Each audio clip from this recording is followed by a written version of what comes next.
This happened to me a couple of years ago. I never talk about it. I used to love taking photos, not professionally, just a hobby. My phone was always full of mundane things, a particularly good latte, the way the light hit the old oak tree in the park, a crowded street scene that caught my eye. I'd snap away, mostly without thinking, then delete. 90% later. My camera roll was a digital diary of my life, unremarkable and entirely normal. It started subtly. I was reviewing photos from a trip to New York City, a whirlwind weekend a few months back. I'd taken a shot of Times Square, a blur of neon and anonymous faces. Zooming in on a particularly vibrant advertisement, I noticed a figure in the far background, blurry as expected, lost in the crowd, but something about him, his posture, the dark jacket, I shrugged. New York is full of people. A few weeks later, I was on my usual hiking trail deep in the woods near my apartment. It's a quiet place, usually just me and the occasional dog walker. I'd stopped to capture the way the sun dappled through the canopy. Later that evening, scrolling through the shots, my stomach did a little flip. In the deep background, just between two trees, was the same dark shape, out of focus. But he was there, looking. My mind immediately went to the Times Square photo. Coincidence, I told myself. It's a common jacket style. My brain is playing tricks. The next time, I couldn't rationalize it away. It was my cousin's birthday party, a lively, noisy affair at a busy restaurant. I'd taken a photo of her blowing out candles, a wide shot capturing the whole table, other diners in the background. When I looked at it later, there he was. Behind a couple at a neighboring table, his head tilted just so. Blurry. But his eyes, I could feel them even through the pixelation, through the blur. He was looking at me, or rather at the lens. I started to get cold. I pulled up the other photos, Times Square, the woods, the restaurant. I zoomed in, squinted, enhanced. The man was always in the background, always out of focus, always partially obscured. But he was undeniably the same person. The same build, the same dark, nondescript jacket, and the same unwavering, unsettling gaze aimed directly at the camera at me. Panic started to set in. I showed my best friend, Sarah. "Look at this," I said, my voice shaky. "Don't you see him?" She peered at my phone. "See what? That blurry guy in the background? Looks like 100 other dudes, Jake." "No, Sarah, it's the same guy in every photo from different cities, different states." She humored me, scrolling through them. "Honestly, you're just fixating. It's like when you buy a new car and suddenly you see that model everywhere." I felt a surge of frustration, but also fear she didn't see it. Maybe I was fixating. Maybe I was losing it. I stopped taking casual photos. Instead, I started taking them deliberately. Shots of empty streets, the supermarket aisle, my own apartment building from across the road. I was looking for him, and I always found him. A dark smudge in the corner of a window, a faint silhouette behind a lamppost, always blurry, always watching. The worst one was from inside my own apartment. I'd been trying to get a decent picture of my cat Mittens, curled up on the windowsill, bathed in the afternoon light. It was a beautiful shot. Later, when I was uploading them, I saw him, reflected in the glass of the window just behind Mittens' head, a ghostly, out-of-focus figure. He wasn't outside the window. He was reflected as if he were inside the room with me. His face, though still indistinct, was clearer than ever before, and those eyes, directly at the lens, directly at me. I dropped my phone. My hands started to shake uncontrollably. I didn't know what to do. I didn't know how he was doing it, or what he was. Was he following me? Was he a stalker? But how could he be in New York, then the woods, then in my apartment window? He was never clear enough to identify, never close enough to confront. Just a constant, hazy presence. I deleted every single photo. I stopped taking pictures altogether. I sold my good camera. My phone's camera roll is almost empty now, but it didn't help. I feel him now. Even without the photos, I know he's there, always in the periphery, always just out. Focus, always watching. I stopped going on walks. I rarely leave my apartment unless absolutely necessary. Every window feels like a portal for his gaze, every reflection a potential hiding spot. I check the background of every image I see online, every news photo, every YouTube video. I haven't seen his face clearly, not once. But I know he's there, and I know he's. This happened to me about 8 months ago. I never talk about it. It started subtly, like most things that burrow under your skin. I'm not a huge selfie person, but I use my phone camera a lot, pictures of my cat, the weird clouds, a meal I'm proud of, stuff like that. The first time I noticed something off was when I was trying to get a decent shot of Luna, my cat, curled up on the windowsill. Later, scrolling through them, I saw it. In the very bottom left corner of one photo, there was a dark, smudged blur. A couple of days later, I was out for a walk in the park near my apartment. Later that evening, flipping through my gallery, there it was again. Same corner, bottom left. This time it was a little less smudged, a little more defined. It looked like a dark, indistinct shape, vaguely human-like, very blurry, as if it was made of shadow itself. I started paying more attention. Every time I took a picture, I'd specifically check that bottom left corner. And it kept appearing. Not every single time, but often enough to be unsettling.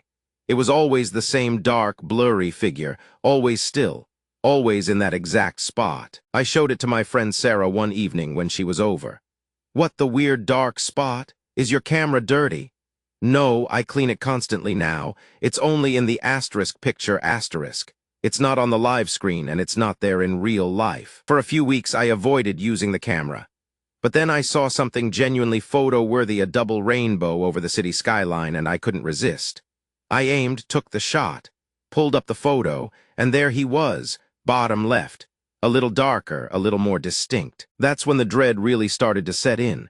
It wasn't my phone dying, it was asterisk attached asterisk. To the act of taking a photo, to asterisk my asterisk photos. I started taking photos specifically to see if he was there, pointing the camera at blank walls, at the floor, at my feet, every time. He was there. Always the same figure, always in the same corner, just a dark, blurry outline of a man, standing, watching. The worst part was, I could never see him with my own eyes, not even through the live camera feed before I pressed the shutter. He only materialized asterisk after asterisk the picture was taken in the captured image itself. It made me feel insane. It made me feel like he was always there, just invisible, and the camera was the only thing that could ever perceive him. One night I couldn't sleep. I opened the camera app, pointed it at the ceiling, hit the shutter. My finger trembled as I pulled up the photo. He was there, bottom left, just a blurry man, a shadow against the white ceiling. But this time it felt different. The blur felt asterisk thicker asterisk. I didn't take another photo for days. I tried to forget about it. I even considered throwing the phone in the river. But then I realized, what if it's not the phone? What if it's me? What if it's something I'm carrying, something that gets captured whenever I try to freeze a moment in time? Last week I was in a deserted parking garage late at night. The concrete was cold, the air still. I was halfway to the stairwell when I felt it, that prickling sensation on the back of my neck. I pulled out my phone. My hands were shaking so bad I knew I shouldn't, but I had to know. I pointed the camera at the empty space behind my car where I felt the gaze, hit the button. I opened the gallery. There was the photo, the dark, cavernous parking garage, empty spaces, concrete pillars, and in the bottom left corner him. He was still blurry, still a dark, indistinct man. But I swear to God, the blur wasn't just a general smudge anymore. It was like his features were asterisk trying asterisk to coalesce. His head was tilted slightly, and it felt like he was looking directly at the lens. Not just asterisk in asterisk the picture, but asterisk through asterisk it. At me. It started innocently enough, just a rainy Saturday afternoon. My mom had finally decided to clear out the attic, a project she'd been postponing for decades. We hauled down dusty cardboard boxes, their contents smelling faintly of mothballs and stale air. I was sitting on the living room floor, surrounded by piles of report cards, drawings of stick figures with oversized heads, and photo albums. Most of the pictures were exactly what you'd expect. Blurry shots of me as a toddler, awkward school photos, family vacations. Then I found it, a picture from my 5th birthday party. I was blowing out candles on a lopsided cake, my parents beaming beside me. In the very background, near the edge of the frame, partially obscured by a potted plant, was a man. Mom peered over my shoulder. "Who? Oh, that's just Uncle Frank's old houseplant." She laughed, then waved her hand dismissively. "You mean the plant, right? No one else there, sweetie." I stared at the picture again. He was definitely there. A little later, I pulled out another album. This one was from a family trip to a national park when I was around 8. There was a photo of me standing by a massive redwood, my tiny figure dwarfed by the tree. And there he was again. She studied it for a full minute, her brow furrowed. "I see a bunch of people, honey, tourists. What about them?" She handed it back, a bewildered look on her face. "You're seeing things, sweetie. There's no one specific there." Over the next hour, I found 3 more. A picture of me playing in the backyard pool. He was peeking over the top of the fence. A school photo from 3rd grade. He was standing by the chain-link fence.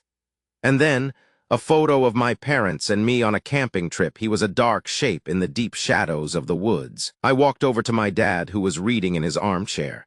"Dad," I said, holding out the birthday photo, "do you know this man?" Dad squinted. "No, I don't see anyone in a gray sweater, kiddo, just the plant, like your mother said." I went back to the living room, feeling a cold dread seep into my bones.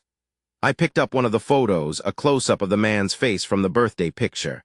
He had no expression, but his eyes, they were dark, deep-set, and they were fixed on the camera, fixed on *me*. I didn't sleep well for weeks after that. Every shadow felt like his outline. Every rustle outside my window sounded like his footstep. I started to check the locks multiple times a night. I bought blackout curtains. I even got a dog, a huge German shepherd. But sometimes when I'm out in public, like in a crowded grocery store or a busy parking garage, I'll catch a flicker of movement in my periphery.